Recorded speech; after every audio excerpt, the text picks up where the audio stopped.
Undocumented immigrants are becoming the next group to suffer from mass incarceration and detention. This is important because the targets of this new crackdown are not necessarily young adults. Immigration detention centers hold innocent mothers and their children who have committed no crime besides crossing a border in hope of a better and safer life. This shows that the government and prison corporations have no limits on who they can and cannot profit from, and proves that America indeed is the first genuine prison society in the world, willing to incarcerate even the most vulnerable people.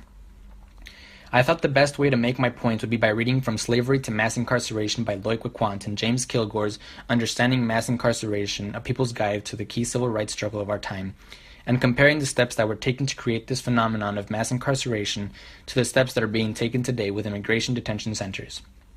This topic is important to me because I am Latino myself, who only came to the United States at the turn of the century. Living in a border city, I see the fear that many undocumented immigrants face as they hide in their homes afraid of being deported.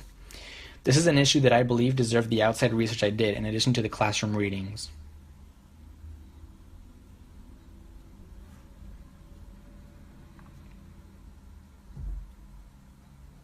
There is evidence that the government and prison corporations are trying to make undocumented immigrants the next target of mass incarceration in the following three areas: politics and law, our communities through everyday interactions, and our capitalist economy that is motivated primarily by profits. Let's take a closer look.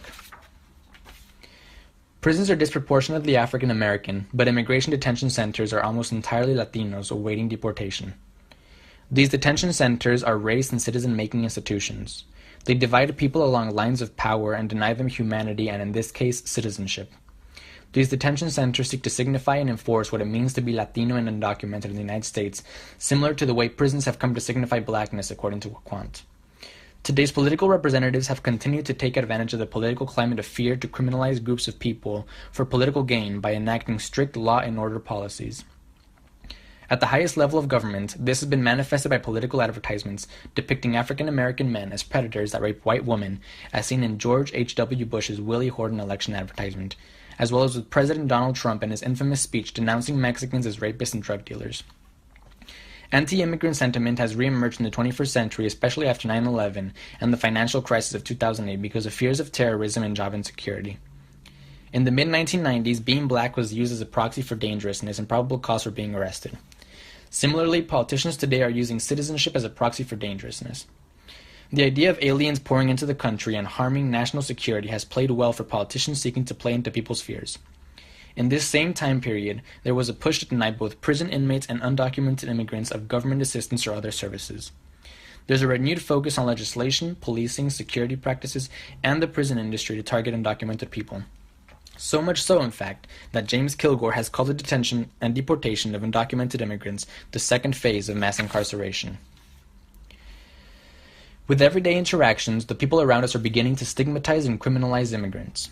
Whether they are stealing your job, raping people, and bringing drugs over the border, it is becoming ingrained in people's minds that immigrants, at the very least, are a dangerous addition to the country. What ends up happening is the creation of an institution with a twofold task. In the same way that white plantation owners needed to extract cheap labor from their slaves but refused to live with them, whites today need the cheap labor that undocumented immigrants provide, but simultaneously want to deport them. In Pottsville, Iowa, a town of nearly 3,000, an ICE raid resulted in the arrest and deportation of 300 mostly Honduran undocumented immigrants. That's 10% of the population. In addition to the fear of deportation, undocumented immigrants are denied cultural capital in terms of employment and education, social redistribution in terms of public assistance, and political participation in terms of the inability to vote.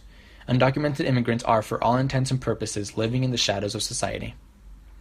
The rise of mass incarceration for undocumented immigrants has manifested itself in the way that prison corporations are beginning to take economic advantage of anti-immigrant sentiment.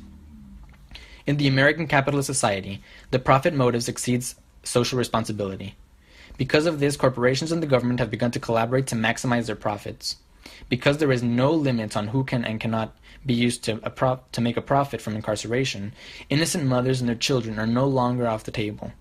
In 2006, Congress passed a quota for immigration detention centers that required ICE to keep the population of detention centers above a certain number. As of 2013, the number stood at 34,000. The number of detention sites have grown from 18 in 1991 to 204 in 2011. The inmate population in these sites has grown from 54 in 1981 to 32,095 in 2011. Prison corporations house only 8% of the incarcerated population but 40% of immigration detention centers.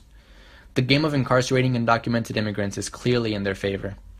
Finally, as if immigration detention centers weren't enough, the Hispanic population of inmates in prisons increased 50% from 2000 to 2011. Fortunately, Dreamers and youth of color have teamed up to fight against mass incarceration and for higher education. Dream Defenders, as they call themselves, successfully fought to stop the construction of private immigration detention centers in Joliet and Crete, Illinois in 2012 and 2013 respectively.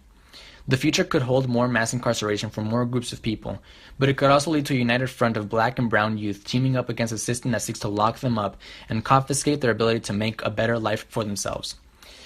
The youth have already been successful in the implementation of programs like DACA and the EJP, which provide higher education for undocumented immigrants and people experiencing incarceration. There have been strides in the right direction, but the job is not done.